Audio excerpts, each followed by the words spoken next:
جب انسان طہارت ظاہری رکھے گا تو اس کے اثرات پھر مرتب ہوں گے قلب و باطن پر، اور پھر یہ جو طہارت باطنی ہے اسی کو تزکیہ باطن کہتے ہیں، اسی کو تصفیہ باطن کہتے ہیں، اور اسی کو تجلی روح کہتے ہیں۔ اور قرآن مجید نے اسی کو بیان کیا، وَأَسْبَغَ عَلَيْكُمْ نِعْمَهُ ظَاهِرَةً وَبَاطِنَةً۔ اللہ رب العزت نے ارشاد فرمایا کہ اللہ رب العزت نے اے انسان تیرے لیے ظاہر اور باطن کی نعمتوں کو تمام کر دیا۔ ظاہر کی نعمتوں سے بھی تمہیں مرصع رکھا اور باطن کی نعمتوں سے بھی تمہیں مرصع رکھا۔ اور اگر ہم اصحاب صفہ جو رسول اللہ صلی اللہ علیہ وسلم کی پہلی درسگاہ تھی جس کو صفہ کا نام دیا جاتا ہے، اور وہاں پڑھنے والے طلباء کو اہل الصفہ کہتے ہیں یا اصحاب صفہ کہتے ہیں، حضرت خواجہ حسن بصری رحمۃ اللہ تعالیٰ علیہ فرماتے ہیں لقد ادرکت 70 بدریہ، پر میں نے فرمایا میں نے اس اصحاب صفہ میں 70 بدری صحابہ کرام کو پڑھتے ہوئے دیکھا۔ امام شامی حضرت علامہ شامی فرماتے ہیں وَعِنْدَهُ جَمَاعَةُ الْفُقَرَاء وَمِنْهُمْ سلمان رضی اللہ عنہ۔ فرمایا رسول اللہ صلی اللہ علیہ وسلم کے پاس جو پڑھنے والے طلباء تھے وہ فقراء کی جماعت تھی، ان فقراء کی جماعت میں سے بڑے بڑے صحابہ کرام تھے جن میں حضرت سلمان فارسی بھی شامل تھے۔ ان کا مقصد تزکیہ قلب اور تصفیہ باطن کو حاصل کرنا تھا۔ اور دیکھیے قرآن مجید ان کی شان کے بارے میں اپنے محبوب کریم سے مخاطب ہو کے یوں ارشاد فرماتا ہے وَلَا تَطْرُدِ الَّذِينَ يَدْعُونَ رَبَّهُمْ بِالْغَدَاةِ وَالْعَشِيِّ۔ محبوب یہ جو اہل صفہ ہیں جو ہر وقت آپ کی صحبت میں رہتے ہیں، آپ سے علم کو پڑھتے ہیں، ان کو اپنے آپ سے دور مت کیجیے گا، اس لیے کہ یہ صبح سے لے کر شام تک اللہ کی رضا کے لیے بیٹھا کرتے ہیں۔ سبحان اللہ۔ تو طہارت ظاہری اور طہارت باطنی آئے گی تو پھر علم کا نور سینے میں اترے گا، اور یہ صحبت صلحاء سے ملتا ہے، صالحین کی صحبت سے ملتا ہے۔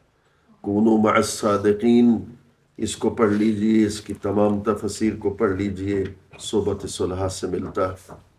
شیخ سعدی فرماتے ہیں کہ بڑی خوب بات لکھتے ہیں، آپ فرماتے ہیں کہ میں حمام کے اندر پہنچا تو میرے کسی دوست نے مجھے خوشبودار مٹی مجھے دی، وہ مٹی شیشے میں بند تھی۔ میں جب گھر رات کو پہنچا تو میں نے اس کو کھولا، میں نے مٹی سے پوچھا کہ تو مشک ہے یا عنبر ہے؟ یہ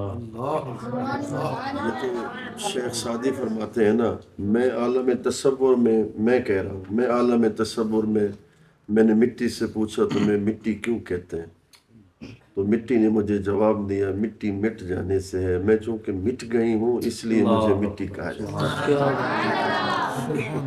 اب دیکھیے کائنات کی ساری نعمتیں میرے رب نے اسی مٹی میں رکھ دی ہیں۔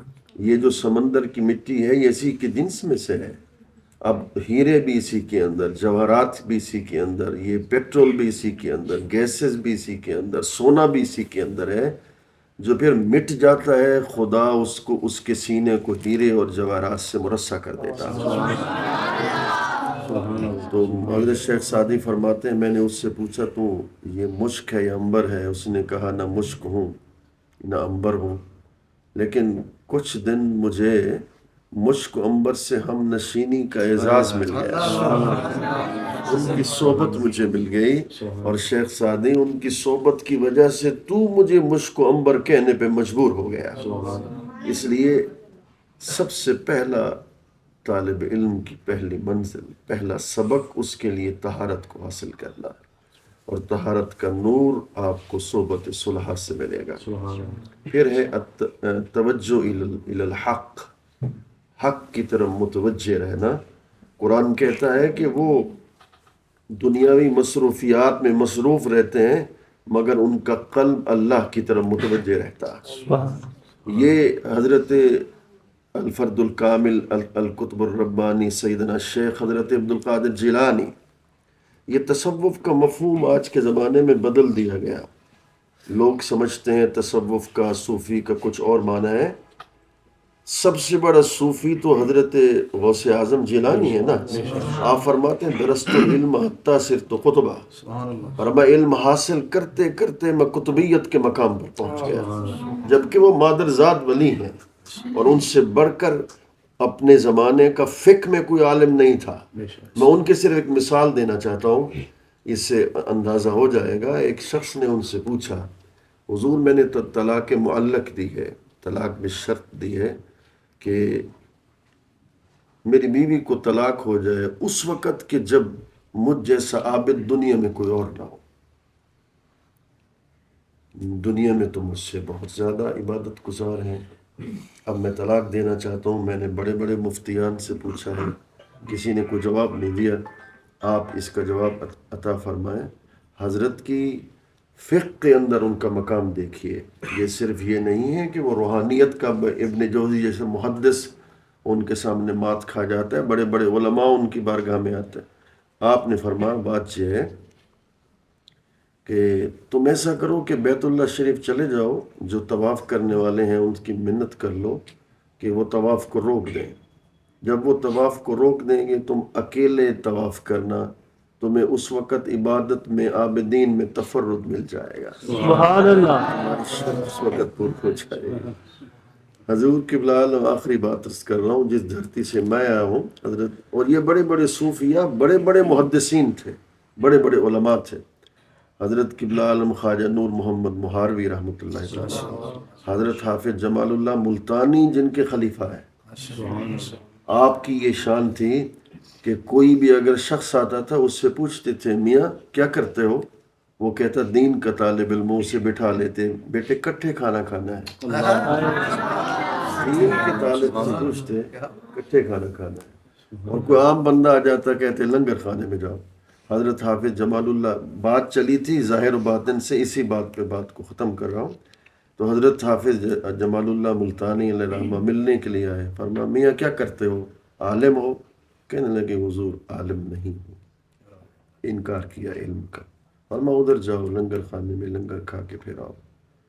جب وہ جانے لگے پیچھے ملتان کے علماء نے کہا حضور یہ تو علم کا بحر ذخار ہے. تو اس نے آپ کے سامنے کسر نفسی کا مظاہرہ کیا، بلائیے اس کو. آپ نے کہا میاں میں نے تم سے کہا تھا، تم نے عالم ہونے کا انکار کر دیا. کہا حضور یہ بھی سچے ہیں میں بھی سچا ہوں.